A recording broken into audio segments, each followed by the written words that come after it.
Bonjour tout le monde, Morgane Bouchet, Orange Content. Je vais me présenter rapidement pour garder un peu de temps pour des questions-réponses. Je dirige le département innovation. Je ne vous vois pas du tout, donc je sais que vous êtes là, mais voilà, peut-être comme ça. Non, c'est pareil. Je dirige le département innovation au sein d'Orange Content. Orange Content, c'est une division transverse au groupe Orange qui est en charge, comme son nom l'indique, tout ce qui est lié au contenu.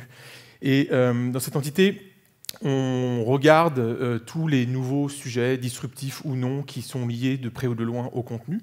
Et forcément, la réalité augmentée, la réalité virtuelle, les réalités immersives au sens large en font partie. Donc je vais vous parler un petit peu de comment on voit ce marché, alors beaucoup avec un prisme contenu, mais plus globalement comment l'opérateur s'implique dans ces technologies-là. Alors l'histoire, elle commence en 2015, fin 2015, avec un investissement via notre fonds interne qui s'appelle Orange Digital Venture, donc un investissement dans une start-up américaine qui s'appelle Weaver, qui est basée à Los Angeles, et qui a la particularité d'avoir une double approche, à la fois une approche studio, donc pour les contenus, et donc elle travaille avec l'industrie américaine, et une dimension plateforme. Et donc c'est ce sujet qui nous intéressait, pour essayer de bien comprendre comment on pouvait, à terme, imaginer des services de contenu de VR. Et donc, depuis 2015, on a beaucoup discuté, échangé pour essayer de comprendre ce qu'on pouvait faire ensemble. Et de là, on a listé une sorte de plan d'action dans une démarche vraiment d'open innovation, donc dans le sens où on va expérimenter, partager, itérer avec cette start-up-là, mais aussi avec l'écosystème en général qui sont autour de la réalité virtuelle et la réalité augmentée. Et donc, sur l'année 2016 et 2017, donc on a lancé différents projets, j'y viendrai juste après, pour justement essayer de comprendre comment cet écosystème-là va exister, comment les consommateurs vont appréhender les contenus dans ce nouveau domaine de la réalité virtuelle et aussi la réalité augmentée. Et puis diffuser aussi nos projets à la fois en interne, dans une dynamique d'acculturation et d'échange en interne, avec nos ingénieurs, avec les marketeurs, avec les gens des réseaux, mais aussi diffuser plus largement au niveau de l'écosystème, en France, mais aussi dans les pays où Orange est présent. Car il y a une phase d'évangélisation qui est importante pour nous, car la VR, c'est quelque chose d'assez particulier, qu'il faut tester pour comprendre, qu'il faut tester avec des bonnes expériences pour bien la comprendre. Et donc voilà, donc c'est un travail qui nous a pris 1 an et demi, 2 ans pour expérimenter, et je vais vous expliquer ce qu'on a fait précisément. Donc ça commence en 2016, premier projet qu'on lance. On a la chance chez Orange, dans ma division, d'avoir un service qui s'appelle OCS, donc qui est une chaîne premium qui est diffusée sur multi-opérateurs et bien sûr chez Orange, sur tous les terminaux. Et donc on s'est amusé à publier les contenus d'OCS en 2D dans un environnement 3D.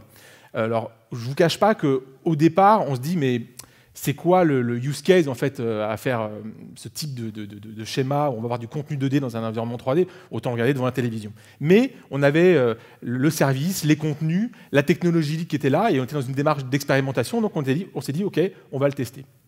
Donc on l'a fait, et puis dans le même temps, on a vu ce que faisaient les gens comme Hulu aux États-Unis, Oculus ou encore Netflix, qui reproduisaient ce même type de schéma de contenu 2D dans un environnement 3D.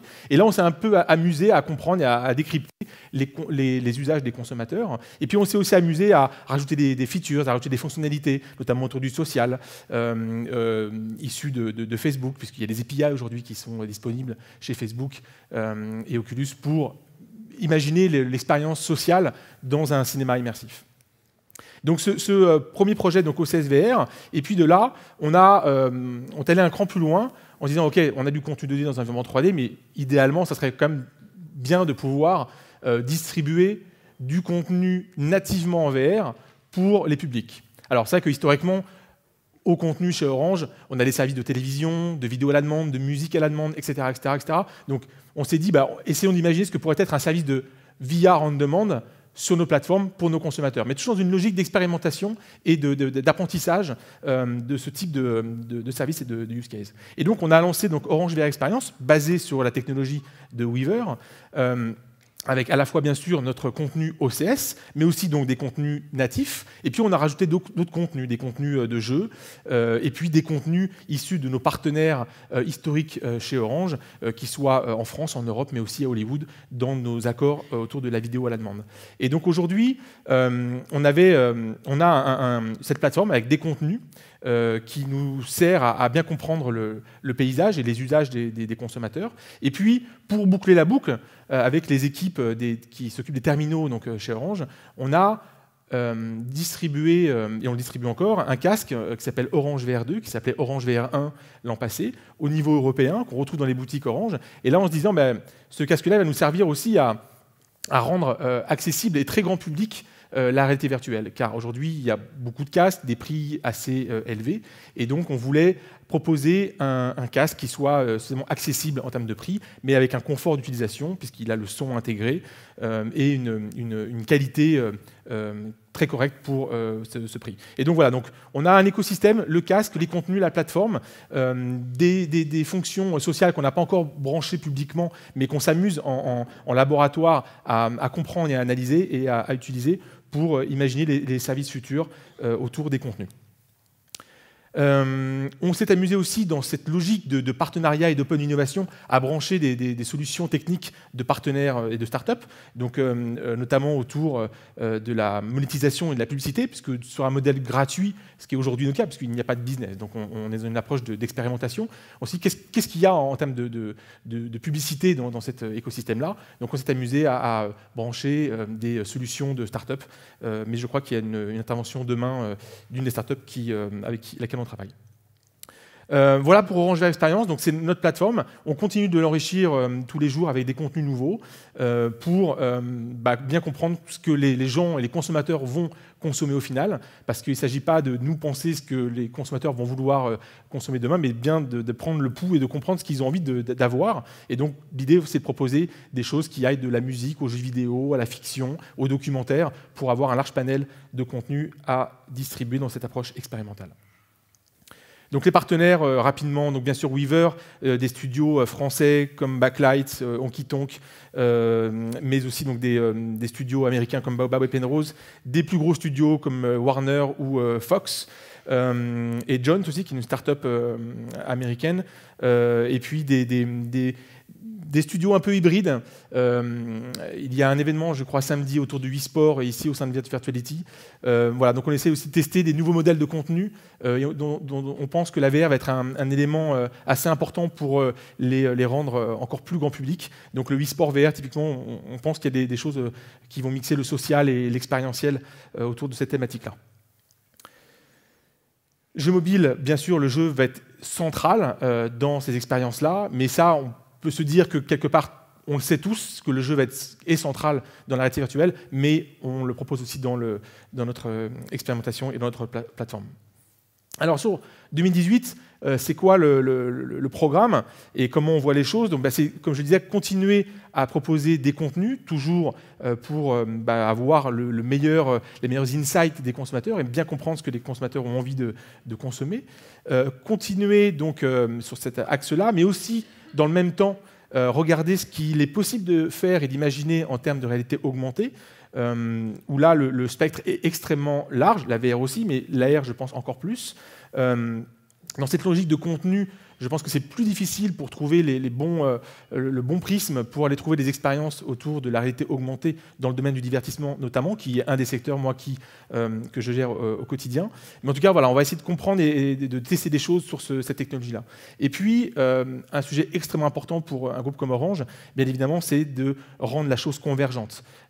C'est de passer du statut de laboratoire et donc exploratoire à quelque chose qui soit un peu plus multi-service, qui touche le cœur du business d'Orange, qui est donc de rendre l'accès et la connexion aux clients, et donc la convergence des services, mais la convergence aussi des réseaux. Alors sur les services, c'est quoi? C'est demain voir ce qu'il est possible d'imaginer en termes de convergence sur la vidéo à la demande, par exemple, ou la télévision, au sein du foyer, au sein de la set-top box, donc des parcours utilisateurs qui vont mixer le flux TV, la tablette, le on-demand et la réalité virtuelle, ou le jeu aussi.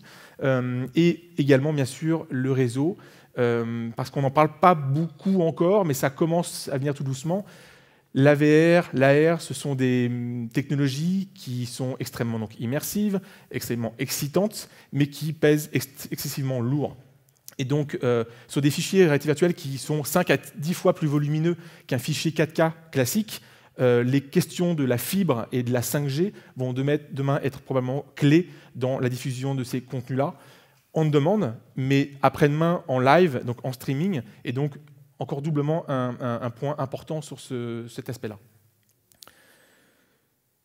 On est passé, donc, on passe de la 4G aujourd'hui, donc c'était en 2010, et moi j'ai vécu tout l'engouement autour de la vidéo mobile et la vidéo sur le haut débit mobile, et là on risque de revivre le même principe et la même expérience dans les réseaux avec cette capacité de diffuser, de proposer donc, des expériences immersives sur les réseaux mobiles. Donc on passe de 100 mégabits par seconde à 10 gigabits par seconde. Donc on voit bien la capacité du réseau à pouvoir délivrer donc, des expériences lourdes, immersives et voire sociales, puisque la réalité virtuelle sera probablement sociale dans le futur. Donc on s'y prépare et on essaie de faire converger cet ensemble au sein du groupe. Alors sur Virtuality, nous c'est la première année qu'on est partenaire du salon. On est extrêmement supporteur de l'événement et je tiens à remercier toute l'équipe pour le merveilleux événement que vous nous avez mis sur pied. Et donc on a un stand Orange donc, au tout début, donc à l'entrée, où on montre plein de choses. On montre des choses qui sont à la fois dans le côté contenu, donc sur ce qu'on développe au sein de la division des contenus, avec Orange VR Experience. On montre aussi des contenus de partenaires. Comme je le disais, donc on travaille avec des différents studios. Et donc on a ce contenu, cette expérience immersive sur un siège haptique, donc Farreach, que vous pouvez venir tester sur le stand. Point aussi important, Orange est partenaire depuis 7 ans maintenant de la SACD, donc Société des auteurs-compositeurs, et avec un objectif, c'est d'amener cet écosystème créatif et d'auteurs français à appréhender la VR et appréhender ces nouvelles formes de grammaire, cette nouvelle forme d'interaction. Et donc c'est pour ça qu'on a une bourse d'aide à l'écriture qui est passée du transmédia il y a 6 ans à la VR, et là qu'on va passer à la XR, donc AR, VR, MR, tous les mélanges que vous voulez. Et l'idée c'est vraiment d'accompagner les auteurs dans des nouvelles logiques d'écriture pour imaginer des nouvelles histoires, qu'elles soient immersives et interactives. Autre contenu que vous pourrez voir, c'est le Jedi Challenge, donc, qui est un projet Lenovo Disney qui est accessible dans le grand public, pour le grand public, et qu'on a en démo sur le stand Orange. Autre sujet qui est plutôt du côté de la Fondation Orange, qui accompagne différents musées français dans des nouvelles expériences. Donc on apporte un savoir-faire, donc des ingénieurs, des développeurs, et ensemble on va créer des expériences, des contenus. Donc il y a ce projet fabuleux qui est l'Arbre du Vivant au Muséum d'Histoire Naturelle. Donc il y a aussi un stand que vous pouvez voir juste à côté de cette salle-là, qu'on a co-développé donc, avec le musée. Et puis aussi un autre projet qu'on peut voir sur le stand autour du château de Versailles. Et puis bien sûr, la RVR, c'est aussi un objet, une technologie pour accompagner la communication des marques. Et vous êtes nombreux à travailler dans cet écosystème-là, dans le monde de la marque. Et donc, forcément, Orange, en tant que marque, on a aussi utilisé ces technologies-là pour mieux immerger, mieux faire comprendre, mieux délivrer des messages. Et donc, on a développé une expérience de réalité augmentée autour d'Orange Bank, qui est interactive et ludique, aussi à tester. Donc, je disais, donc, la bourse... Je reviens sur la bourse Orange XR, donc un prix de 75 000 € pour récompenser 3 projets. Donc on vient d'ouvrir l'appel à candidature. Donc j'invite les créateurs, les auteurs à aller se renseigner sur cette bourse-là. On remettra les prix donc, lors du Festival de Cannes donc, en mai. Et on espère qu'il y aura plein de projets qui sortiront de ce concours. Le jeu Jedi Challenge, donc c'est un pack Lenovo, Disney, vous devenez donc un Jedi, donc vous avez un sabre laser, c'est de la réalité augmentée, c'est un casque qui est dédié à ce jeu-là, qui va évoluer dans le temps avec d'autres licences, et donc qui est à découvrir. L'Arbre du Vivant, donc une expérience, donc, comme je le disais, donc, immersive, qui va vous permettre de découvrir l'Arbre du Vivant et donc les espèces emblématiques qui le composent. Donc c'est juste à côté, et sur le stand d'Orange, ça dure quelque chose comme 7 minutes, et c'est extrêmement interactif, et je vous invite à le découvrir. Sujet malheureusement qu'on ne peut pas montrer car il n'est plus en France, c'est un projet qu'on a mené il y a 2 ans de cela, avec le musée d'Orsay, dans cette logique d'accompagnement des musées français. Donc avec le musée d'Orsay, on a développé une expérience de réalité augmentée autour de l'atelier du peintre de Gustave Courbet, qui est maintenant donc, à Oman, au musée Courbet à Oman, et donc qui vous permettait de voir toute l'histoire de cette œuvre grâce à la réalité augmentée, donc, et grâce à une tablette qui augmentait l'expérience de cette œuvre. Et donc, les choses qui ne sont pas sues, qui ne sont pas visibles à l'œil nu, qu'on pouvait raconter, donc avec cette notion de storytelling et d'interaction qui était proposée au sein du musée d'Orsay. Et donc voilà, je fais la promotion, mais on ne peut pas le voir, donc c'est dommage. Mais en tout cas, ça existe et on l'a développé, c'est un superbe projet. Et plus récemment, donc, on vient de terminer, mais ce n'est pas encore publié, donc ça sera en mars, dans quelques semaines, Vivez Versailles, donc, qui est avec le château de Versailles, comme son nom l'indique, et une expérience qu'on vient de terminer. Et dont quelques images sont disponibles aussi sur le stand Orange, donc je vous invite à venir voir. J'ai fini, il me reste 4 minutes pour quelques questions. Je suis à votre disposition. Merci.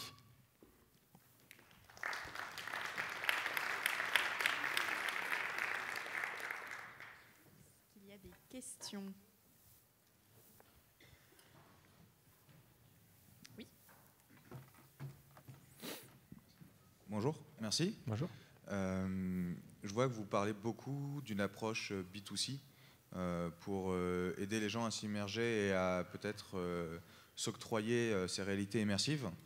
Mais je voulais savoir s'il y avait aussi des choses qui étaient faites dans la partie B2B et comment un groupe comme Orange s'attelait à cette tâche. Alors, très bonne question, merci. Le B2B est clairement essentiel, car aujourd'hui, dans cet écosystème VRR, c'est là où il y a une économie. Et donc, forcément, on accompagne les équipes B2B, donc OBS chez nous, pour appréhender tout ce qui est possible de faire. Donc, il y a des choses qui sont faites au cas par cas, donc c'est vraiment des problématiques très spécifiques. Il n'y a pas de logique industrielle encore à ce stade. Je pense que c'est aussi une question de demande par rapport à un sujet qui est assez nouveau, mine de rien. Donc, mais bien sûr, le B2B est clairement traité dans cette logique-là, à la fois sur la VR, mais à la fois sur l'AR, qui, sur les industries, l'AR est peut-être plus prégnant que la VR. Et notamment la santé, typiquement, où on a un département santé au sein d'OBS, donc il y a la partie B2B, où on voit aussi un champ d'action important. Et puis, plus proche de moi, je vois des sujets que je ne pilote pas, hein, mais qu'on accompagne autour de l'éducation de la formation. Plus la formation aujourd'hui, avec la VR, où il y a des choses intéressantes à mener, il y a des projets qui sont faits en interne. Est-ce qu'on a une dernière question ?